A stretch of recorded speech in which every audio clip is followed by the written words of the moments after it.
Praise God, purihin po ang Diyos at ako po'y nag-record na lamang po muna dahil busy po tayo ngayon sa church at saka nagbago po yung oras namin dito eh. Kaya no, na-late ng oras parang umatras kami ng 1 hour kaya pag Sunday for sure pag Sunday dito, bali Monday diyan, maaaring ako recorded na. At saka baka mag-record na rin, magbigay na rin po ko ng message pag Sunday dyan sa Pilipinas kasi devotion naman ito nababawasan ng isang araw devotion natin, pero po rin po Diyos ito po recorded na lang po kung kayo po ay magko-comment pa rin, that's pretty sure maganda po yan, napakaganda. So ang ating pong i-discuss ngayon ay isang napakagandang bagay na wow, ito po'y nung una kong mabasa sa Bible ay ako po'y nakaramdam ng sobrang saya sa Lord at medyo napaiyak lang ako kasi talagang medyo mahirap gawin, pero pag natutunan natin alam kung matutuwa tayo. So nasa Book of Proverbs po tayo. So ito po ang ating sabi rito, love that forgives. Ito yung pag-ibig na nagpapatawad. Ayan, pagmamahal na nagpapatawad.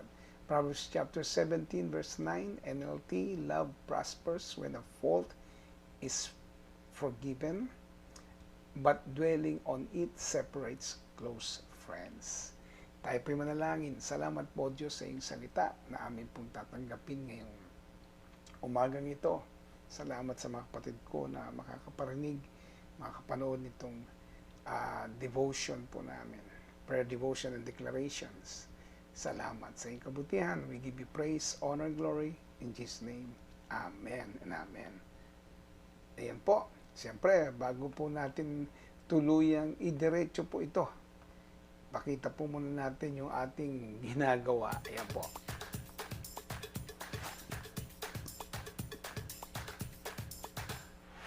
Ayan. Praise the Lord. Nag-encourage po tayo, nagbibigay ng mga bagay na dapat po nating matanggap sa bawat araw, especially galing sa Lord. So, kung babalikan po natin, ayan po, ang ganda po nito talaga. Nang una ko mabasa yan, ako po yung napaiyak Kasi, totoo naman, di ba, ang pag-ibig, napaprosper yung friendship natin kapag, ayan, dyan yun, pag nakita na merong fault na napapatawad. Ayan. hindi to nakikita ng iba minsan. Akala nila nagsasalita tayo ng mga bagay na laban sa ating mga kaibigan. At may mga nasasabi tayong negatibo, pero pakinggan niyo po muna ito pong ating devotion. Maganda po ito Ayan, at alam kong alos pare-pareho tayo ng napagdaanan. Now, ano bang meron dito sa mga bagay nito?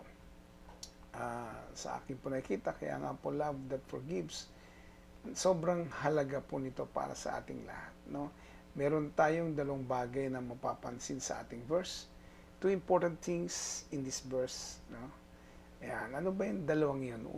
Una, pag-usapan natin, yung true love forgives.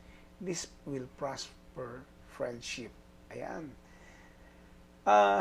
Sobrang dami na tayo nadaanan sa mga kaibigan at alam kong medyo may time na nasaktan tayo, may time na sinaktan tayo, sabihin na natin lahat. May time na tayo ay nakaramdam ng wow, sugat. Ayan po, Pero tingnan po natin yung mga bagay na narito. Ano bang meron diyan? Ito po kasi yung mga importanteng bagay na dapat natin makita. Una, we know we have weaknesses. We know people have weaknesses, the same as we do. Sa totoo lang, meron kasing kahinaan minsan ng kaibigan natin, o katulad din natin, may kahinaan din tayo. May mga bagay na dinadaanan sila, na nadadaanan din natin siguro, hindi na alam kung paano ito malalampasan. Ganon din sa atin. Hindi rin natin alam kung minsan kung paano malalampasan to. Either pag dumaan tayo doon o may naranasan tayong gano'n, masaktan natin sila, yung ating mga kaibigan, o sila na may dumadaan doon, tayo naman na nasasaktan. Pare-pareho lang po merong weaknesses yan. Pangalawa po, the things that happen to others might happen to you. That is why we extend understanding. Yung mga bagay na nangyari sa iyo o sa kanila, maaaring mangyari din sa iyo eh. Dapat talaga extend lang tayo ng pangunawa. Ako po'y natutuwa dito eh. Sabi ko, grabe naman ito. Di ba? Alam ko, pare-pareho tayong nakaranas na sabi na natin na sinukuan tayo o tayong sumuko sa iba nating kaibigan o kaya nagkaroon tayo ng tayo ay napagkaila o napagkanulo katulad ni Jesus. I don't know kung anong pwede ko sabihin. Pero dapat extend na lang natin yung ating pangunawa sa kanila. Nangyayari yan eh. It happens sometimes. Lagi ko pong binabanggit yan. Minsan sa akin mga kaibigan, kausap. Sabi ko, nangyayari talaga yan. Hindi natin tayo makakaalis dyan eh. Nangyayari yan. Yan. Magandang umaga sa inyong lahat. Alam ko nagsisipag good morning na kayo at saka iba yung nag-amen na dito. Pero ito pong isasabihin ko sa inyo.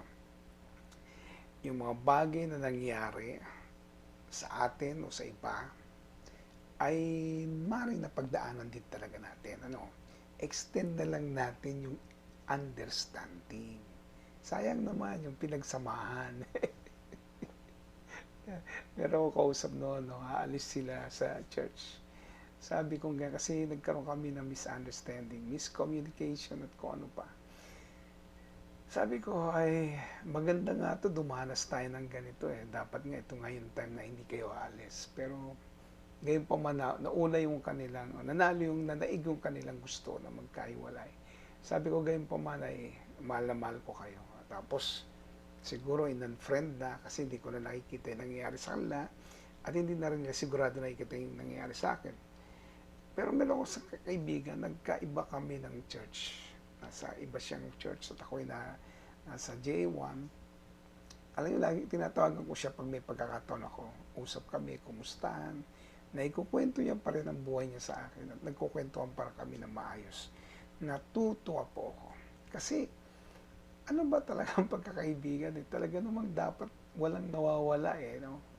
Merong magkaiba man yung ating landasin, hindi man naganap yung plano natin, friendship, dapat hindi nawawala yan. Pangatlo po, it's not easy to find friends. Hindi po madali maghanap ng kaibigan. But there is no such thing as perfect friend. Wala pong perfectong kaibigan. Ang talagang perfectong kaibigan ay si perfecto na lang. Ayan, kung may kakilala kayong ang pangalan ay perfecto, yan po yung perfectong kaibigan. Sabihin ko po sa inyo, lahat tayo nag-a-adjust eh. At hindi ko po pwedeng sabihin na sobrang galing kong kaibigan. Kasi pwede tayo magkaroon ng mga pangako, pero pwede yung mga pangako naman ay hindi natin matupad. Di ba? Pwedeng ganon. At kung minsan ay pwede rin naman ang kaibigan mo, hindi mo akalain, gagamitin ka, aapakan ka, o kaya naman ay basta ganon, hindi mo alam. You know, ang pinakamagandang tingnan natin ito yung future eh. Kikita rin tayo eh, magsasama-sama tayo sa new heaven and new earth o kaya sa langit. At sa pagsasama-sama natin, baka magtawanan na lang tayo. Wala pong perfectong kaibigan, sa totoo lang. Narami na tayong pagkakataon na nararanas na mga ganyan, di ba? Naibigay mong lahat. At the end of the day, ikaw ang nasaktan. Pag hindi ka talaga patay sa sarili, ay masasaktan ka talaga sa totoo lang. Pero hindi po yun eh. Hindi po yun talaga eh. Maganda, extend na lang talaga yung ating pangunawa. Ayan, no? Mabigat din ito ating pinag-usapan to ah. Yung Book of Proverbs talaga, punong-puno yan eh. Grabe, no? At ito po yung pangalawang bagay ha. Yan. Ang sabi dun po sa verse na ating pinag-usapan, unforgiveness makes you alone. Pag ikaw ay hindi nagpatawad, mag-iisa ka na lang. Sa totoo lang. No? Ang tunay na verse na nakalagay dun, it separates a friend. Yung close friend pa nga eh. Your close friends, pwedeng ma-separate kayo. Well, actually, I could not judge anybody how they handle other people's fault. Kunyari, ganun mo siya in-handle. Talaga naman yung iba ay naglalagay ng distansya. Okay, friend pa rin tayo, pero hindi na katulad ng dati. May mga ganong salita, o kaya friend tayo, di pasensya ka na. Pagdating sa kahinaan mo, baka hindi kita mapagbigyan. Yung mga ganon, marami naman, talagang ganon. Meron akong kaibigan noon na naibigay ko ang sarili ko sa kanya dahil sa mga pangangailangan ng gawain. Kailangan ko siyang obserbahan at sabihin sa kanya kung anong mali na meron siya. Hanggang sa dumating yung time na nagsarili siya. Yung kanyang sama ng loob, naikwento niya sa kanyang kapatid. Yung kapatid niya medyo nagalit sa akin. Ganun pala yun. Pagkakwento ng kwento, di ba? Pero sabi ko, pag ako nagkukwento, pinakwento ko siya. Sabi ko, may mga pagkakamali siya noon na dapat ituwid. Kaya lang, umalis siya, iniwan niya ako. So, yung pagtutuwid na yon, alam ko naman, nagbago siya. Yun ang binabanggit ko, nagbago siya. Hindi ko po pwedeng i-judge kung paano natin na-handle yung mga ganung bagay. Pero tandaan natin ang tao nagbabago. Tayo rin naman, marami rin tayong pagkukulang, di ba? But I learned to forgive people. Sabi ko po rito, learning to forgive is learning how to love them.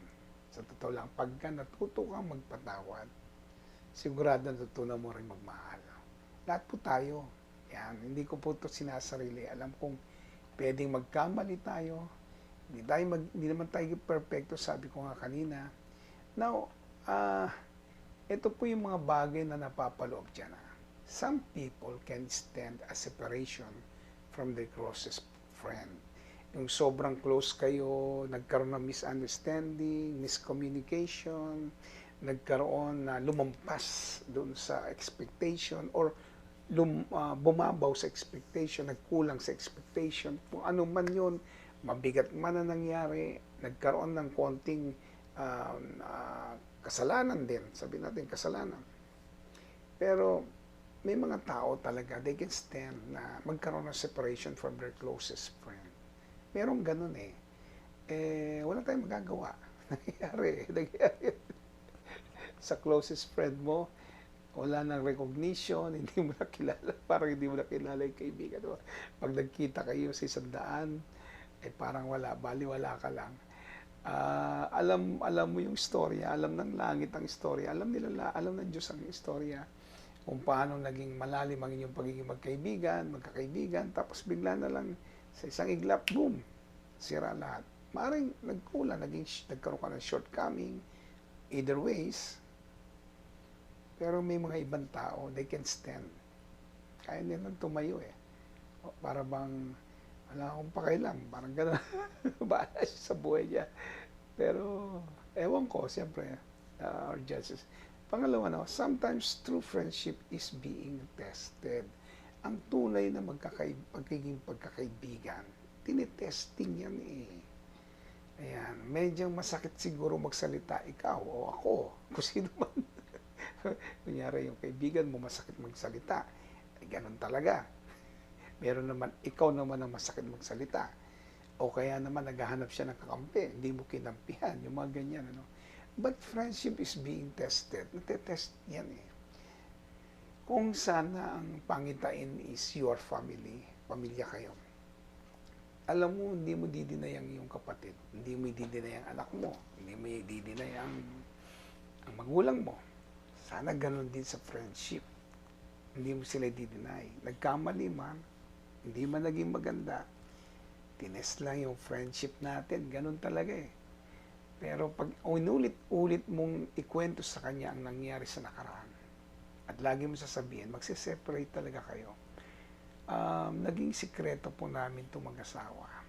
Hindi na namin inaalala ang pagkakamali ng bawat isa. Ako nag-confess din sa kanya ng mga ibang kahinaan ko, nagawa ko, na hindi naging maganda sa aking asawa. Ganon din naman siya nagsasabi rin minsan ng mga ibang bagay na ibang part ng buhay niya. Pagka nag-usap kami dalawa, and then we learn to forgive and forget. And our our relationship was tested by the Lord. Until now, tinitest ng Lord yan. Ganon din po sa friendship. Hindi pwedeng ang tunay na pagkakaibigan hindi dumaan sa konting, minsan mahaba. Hindi mo intindihan, ano? Ang pangatlo po, God patiently handle us. Alam mo, sa totoo lang, tiniis ka ng Diyos, but still He called us friends. Tinawag niya tayong kaibigan. Tiniis ka niya. Sa totoo lang, ano? Tira niyo, ito po yung isang bagay na nagpaiyak sa akin minsan. Una kong nabasa ito. Nung una kong mabasa po ito, pinaiyak po ako nito. Nung sabihin ng Lord sa akin, nung binabasa ko po yan, fasting. Ewan ko kung fasting ako. Binabasa kasi, ang nangyari sa akin, yung Bible, alam niyo yung kumpletong Bible, ilang gabi ko lang huyang binasa nung time na yon, nung ako'y maborn again. Pero nung dumaan po ako dyan, iyak po talaga ako. I don't call you servant, sabi ni Lord sa akin. Hindi kita tatawaging alipin. Ayan dapat ganyan ang tingin natin sa mga kaibigan natin eh. Teka muna, basahin muna natin ito. Sabi niya, anymore. Because a servant doesn't know what his master is doing. But I've called you friends because I've made known to you everything that I've heard from my Father. Si Jesus Christ, ang ginawa niya, sinabi niya sa mga kaibigan niya, hindi ko kayo tinatawag na alipin. Ayan, ganyan dapat eh, di ba? Pag nakakita tayo, mas magaling tayo sa kaibigan natin, mas marami tayo na-accomplish. Stop it. They are your friends. Yung pastor mo, friend mo yan. Ako, madali akong gumalang pagka nalaman, katulad dumating po yung isang bishop dito sa Vancouver. Tapos hindi ko siya tinatawag sa kanyang pangalan. Bagamat sanay ako noon na magtawagan kaming ganon. Maaaring sabihin ko na mas marami akong nagawa sa kanya o ano naman. Pero tinatawag ko siyang bishop, kumusta na po? Nagpupo pa rin ako dun sa taong yun. Hindi po siya taga JA1. Tapos parang natatawa siya, ikaw naman Jing. Hindi, iginagalang kita. Kasi yan ang pangalan mo talaga. Yan. Ako hindi ko babaguhin ang tawag sa kuya ko. Kuya Danny. Hindi ko tawagin Danny. Kasi kuya ko siya. Si Bishop Art, hindi ko siya tawagin na Art. Bishop Art siya. Si Pastor Gani, hindi ko siya tawagin na Gani. Tatawagin ko siyang Rev Gani or Pastor Gani. Kahit sino po. Yung mga pastor na dito, sila Pastor, sila Rev Pio, Rev Sunny, Rev Hector, si Rev Jerniel, pati ang asawa ko nga, Rev Wesa, yan, si Pastora Wesa, ganyan tawag ko. Ginagalang ko silang anak ko, Pastor. Kasi nga, they have their names, but they are my friends. Ayan, kaibigan ko sila eh. I'm doing what Jesus did, di ba? And ayoko maging, ewan ko ba, sabi nga lang, mali daw to, open ako masyado. I'm open to my friend, alam nila kung anong meron ako, kung saan, hanggang saan ang kakayanan ko, pinapaalam ko sa kanila. Sa totoo lang ay, hindi kasi ako nagagandahan pagka marami sikreto. Sabi kasi dito ng Jesus Christ, di ba? Hindi kita tatawagin alipin, pero tinatawag kitang kaibigan. Kasi, sabi niya, kaibigan kita kasi lahat ng bagay pinaalam ko sa iyo. Lahat ng narinig ko sa Ama. Yung pong narinig sa Ama, buhay niya po yun eh. Bukas po aking buhay. Ayan. Natutuwa ako sa paglilingkod kay Lord. Ayan. Nasasabi ko lahat yun sa mga kapatiran. Kung meron ako mga blessings, sabi nga ng iba, para daw hindi ako naghihirap. Praise God. Ang galing ano. Lahat naman tayo hindi naghihirap kay Lord. Pero natutuwa ako dahil merong ganitong heart si Lord na pwede natin gayahin. Iwan ko po sa inyo mga salitang to bago po tayo mag-pray. Ano? Iwan ko po ito sa mga salitang ito. Nilagay ko po dito, I love the way the Lord treated us. It is like telling us, as I treated you, so treat others also. Masyado kong minahal yung paraan ng Diyos kung paano niya ako tinrato. Kaibigan tinawag niya ako, naku, ang iyak ko noon. Sabi ko, Lord, sino ba ako? Parang tawagin yung kaibigan, ang dami kong kahinaan, hindi ako perfect. Tines ako ng Lord, tines ako sa lahat ng bagay, but He still called me friend. Di ba yung kanta na, I am a friend of God? Ang sarap kantayan. Tapos sabi niya, parang binabanggit niya sa akin at ganyan kita trato para tratuhin mo rin ang iba. Magandang umaga po sa inyong lahat. Tayo po'y manalangin. Let me declare more and a lot of things sa inyo po mga buhay. Dear Heavenly Father, I just wanna give all you honor and praise sa lahat ng mga binigay mo sa aming salitang ito, Lord. Kami po'y napagpala. I-release mo po sa bawat isa, Panginoon, ang pusong matutong magpatawad sa asawa man, sa anak man, sa pamilya man. Lord, in Jesus' name, alam ko napakaraming pangangailangan meron na aking mga kapatid, pero dinideklara ko, lahat ng iyon, tinanggap nilang kasagutan mula sa iyo, tinanggap nila ang iyong pagsama, tinanggap nila ang iyong pagkilos, tinanggap nila ang iyong presensya, tinanggap nila, Panginoon, ang iyong pagmamahal. I release the complete love of God. I release the presence of the Lord. I release open heaven, God's favor upon each one of us. I declare, ikaw pong sumama sa bawat isa. I declare promotion. I declare your love, your presence. I declare, Lord, the gift of forgiveness, the gift of love, the gift of friendship, O Lord. Hallelujah. As we treat one another, as you treat us, Lord, cause us to treat one another the same as you've done to each one of us, Lord. I-release mo, Panginoon, ang iyong kapangyarihan at pagmamahal. Salamat po sa iyong pag-ibig, salamat sa iyong pagsama, as we give you all the praises, the honors, and the glory, in Jesus' name. Amen and amen. Ako, pagpalain po kayo ng ating Panginoon. Meron lang po akong request kasi, tinitignan ko, minomonitor ko po yung mga nanonood at may iba't ibang kulay po yan. Marami po yung hindi follower. Kasi yung pagiging follower po, iba po yun sa friends, no? Maring friend po tayo, pero hindi po kayo nagpo-follow. Doon po sa aking pangalan, dyan sa, pag binasa niyo po yung cellphone niyo sa left side, makikita niyo po din pangalan ko, may nakalagay doon na follow. Pag-follow yon, pindutin niyo po para maging following, no? Sabihin, sumusubaybay ka. Kasi kailangan po yun. Dahil hindi na po ako pwedeng magdagdag ng friends, pero yun na lang po yung paraan.